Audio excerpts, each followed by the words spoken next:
তোমরা কি জানো কুরুক্ষেত্রের যুদ্ধে প্রায় 40 লাখেরও বেশি সৈন্যের খাবারের রান্নাকে তৈরি করত।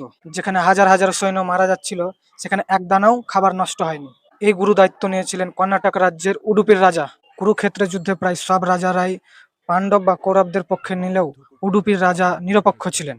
তিনি ভগবান শ্রীকৃষ্ণকে প্রস্তাব দেন যে তিনি কোনো পক্ষেই লড়াই করবেন না, বরং তিনি প্রায় 40 লাখ সৈন্যের খাবারের আয়োজন করবে। এই প্রস্তাব শুনে ভগবান শ্রীকৃষ্ণ উডুপির রাজাকে অনুমতি দিয়ে দেন। যুদ্ধের 18 দিন ধরে হাজার হাজার সৈন্য মারা যেত, কিন্তু আশ্চর্যের বিষয় হলো উডুপির রাজা ততটুকুই রান্না করতো যতটুকু যুদ্ধে বেঁচে থাকা সৈন্যদের প্রয়োজন হতো। এক দানাও খাবার কখনো নষ্ট হতো না বা কম পড়তো না। যুদ্ধের শেষে যুধিষ্ঠির এই নিখুঁত গণনার রহস্য জানতে চাইলে রাজা বলেন তিনি প্রতিদিন রাতে শ্রীকৃষ্ণকে ভাজা বাদাম খেতে দিতেন এবং দাঁড়িয়ে থাকতেন। শ্রীকৃষ্ণ যতগুলো বাদাম খেতেন রাজা বুঝতেন পরের দিন সকালে তত হাজার সৈন্য মারা যাবে। সেই অনুযায়ী রান্নার পরিমাণ পরদিন ঠিক করতেন। শোনা যায় যে এই রাজার সেবায় সন্তুষ্ট হয়ে শ্রীকৃষ্ণ রাজাকে আশীর্বাদ দিয়েছিল যে তার বংশধররা জগতে রান্নার জন্য বিখ্যাত হবে। এই কারণে আধুনিক ভারতে উডুপি হোটেল বা দক্ষিণ ভারতের নিরামিষ রান্নার এত সুনাম। তো এটি বলার ছিল আজকে। হরে কৃষ্ণ।